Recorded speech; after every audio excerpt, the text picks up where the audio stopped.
Assalamualaikum warahmatullahi wabarakatuh. Halo semua, kembali lagi di channel Raider Manhwa. Kali ini Mimin akan melanjutkan sebuah komik yang bercerita tentang bangkitnya jiwa pedang legendaris terkuat.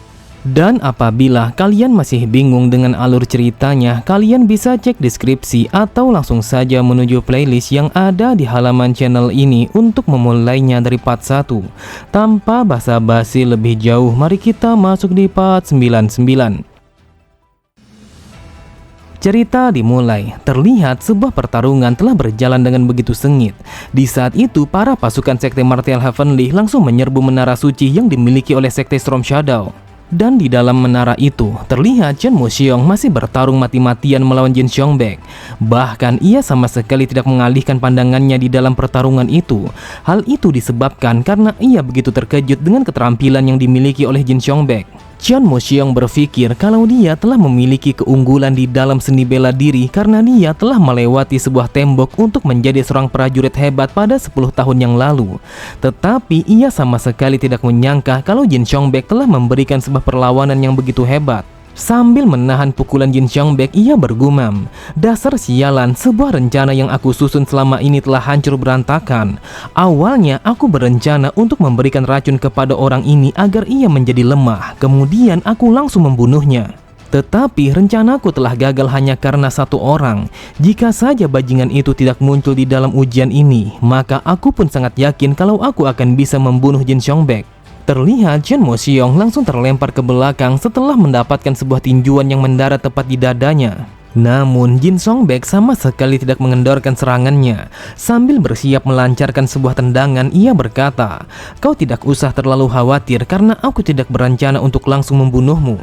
Akan tetapi Jin Xiongbaek langsung menyipitkan kedua matanya ketika melihat seseorang yang mencoba untuk menahan serangannya.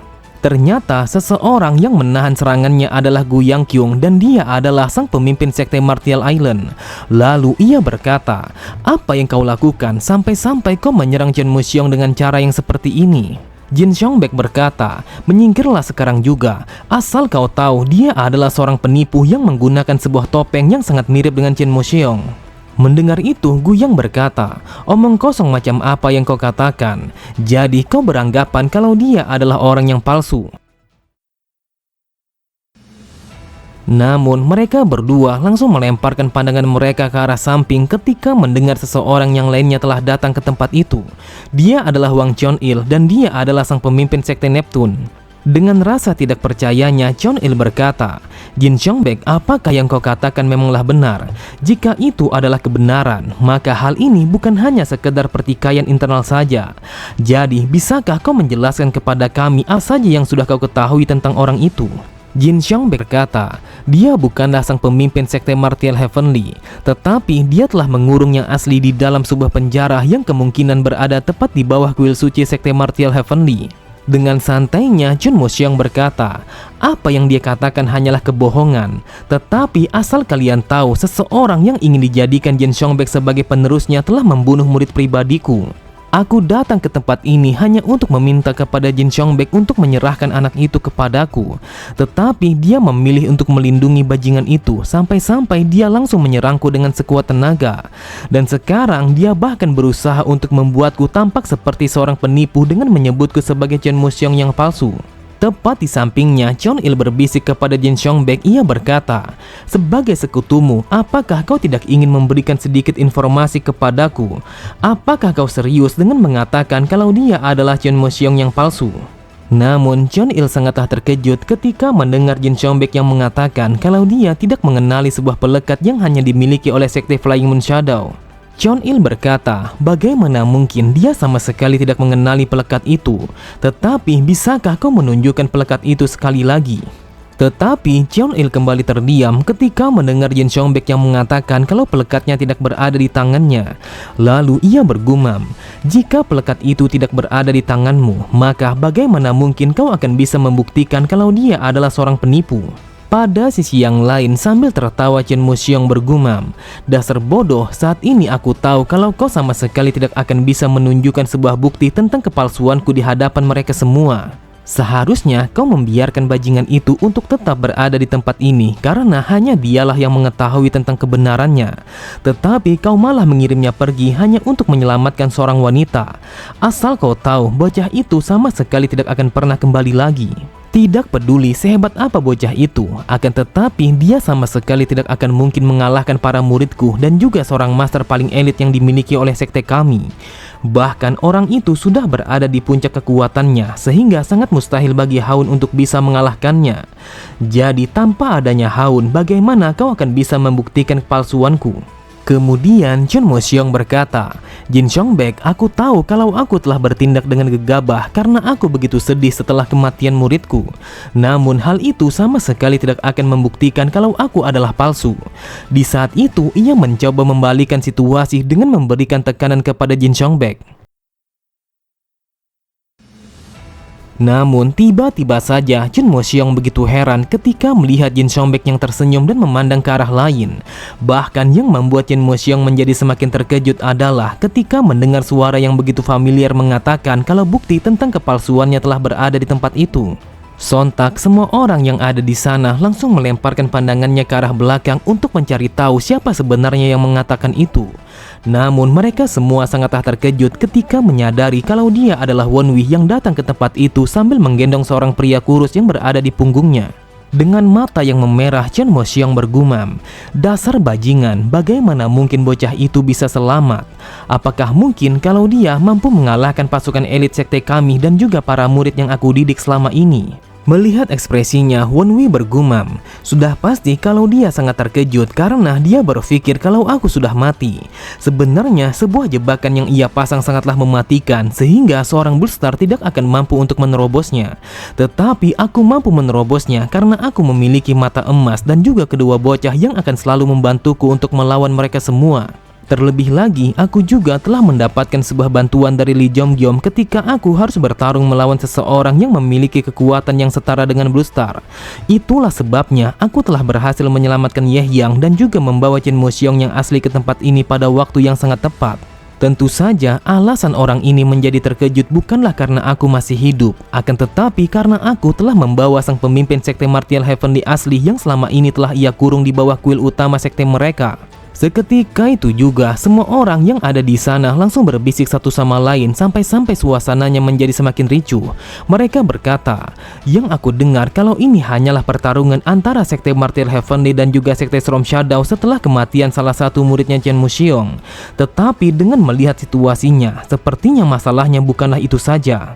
Terlihat Chon Il langsung bergerak dengan sangat cepat untuk memastikan apakah yang dibawa oleh Won Wei adalah Chun Mo Siong yang sebenarnya. Chong Il berkata, apakah kau adalah Chun Mo Siong? Tetapi apa yang terjadi kepadamu sampai-sampai kau menjadi kurus dan juga begitu lemah seperti ini? Apakah kau masih ingat kepadaku? Dengan suara yang begitu getir, Chun Mo Siong berkata, meskipun aku terkurung di dalam penjara itu dalam waktu yang sangat lama, akan tetapi bagaimana mungkin aku melupakan salah satu dari suara temanku? Pada sisi yang lain, terlihat Gu Yang langsung menyipitkan kedua matanya ketika mendengar orang-orang yang kembali berkata satu sama lain.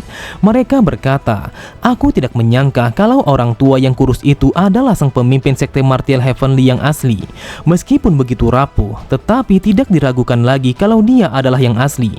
Kemudian Gu Yang berkata, Chon Il, apakah kau pikir hanya dengan beberapa kata saja sudah cukup untuk membuktikan kalau dia adalah yang asli?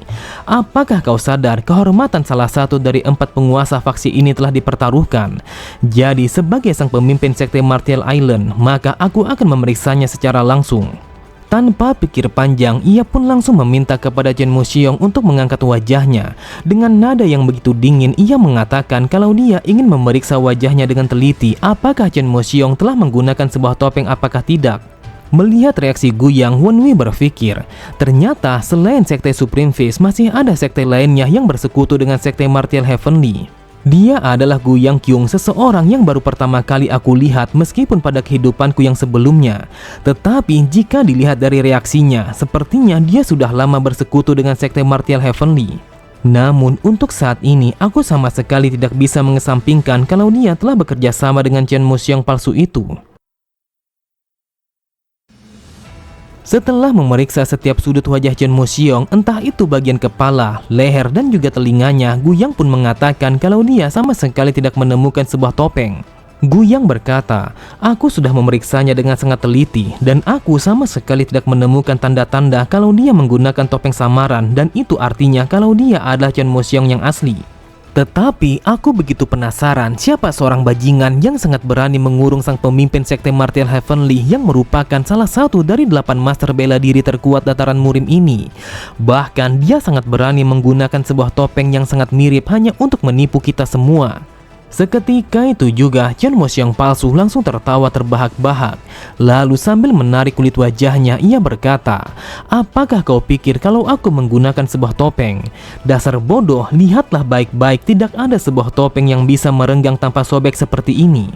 Namun orang itu langsung terdiam ketika mendengar Wen Wu yang berkata, sepertinya sampai saat ini kau sama sekali belum menyadarinya. Apakah kau merasakan kalau pipimu sedikit robek sehingga dagingnya bisa dilihat dengan sangat jelas?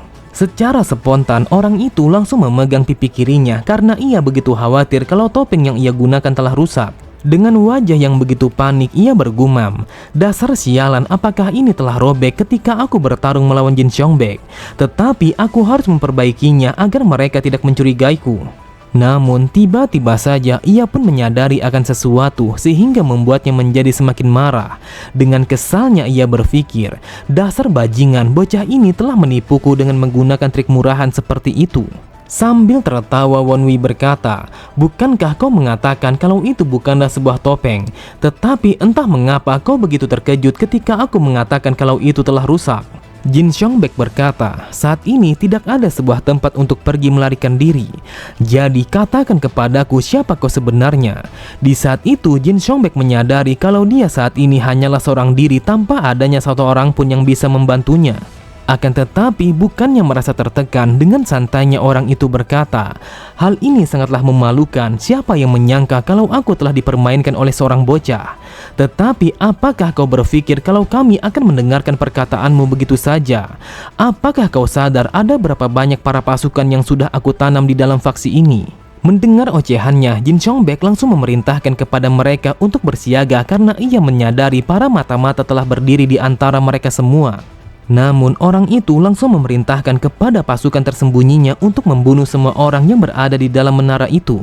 Seketika itu juga sebagian orang yang berada di pihak Jin Xiongbaek dan juga sekte yang lainnya langsung menarik senjata mereka dan bersiap untuk membunuh semua orang yang berada di hadapannya. Diketahui sejak dari dulu orang itu telah menanamkan beberapa mata-mata ke dalam semua sekte yang bergabung di dalam faksi itu. Hal itu ia lakukan sebagai persiapan jika situasinya menjadi seperti ini. Akan tetapi belum sempat mereka menebaskan bilah pedangnya, tiba-tiba saja sesuatu yang tidak terduga langsung melubangi kepala mereka. Bahkan tidak hanya sampai di situ saja, semua orang yang berpihak kepada yang palsu telah mengalami hal yang sama. Di saat itu mereka telah mati dengan cara yang sangat mengenaskan ketika sesuatu yang menembus kepala mereka bagaikan sebuah peluru yang sangat tajam. Melihat itu, dengan marahnya Chon Il berkata, apakah bajingan ini memang berencana untuk bertarung sampai mati dan menghancurkan faksi ini? Setelah menahan amarah Chon Il, Jin Xiongbaek berkata, apakah kau sadar kalau yang mati adalah orang-orang yang merespon dengan apa yang diperintahkan oleh yang palsu, tetapi bukan pihak kita yang sudah membunuh mereka semua? Ketika semua orang sedang panik, terlihat sebuah bola besi yang berlumuran dengan darah telah bergelinding menghampiri kaki Wen Wu.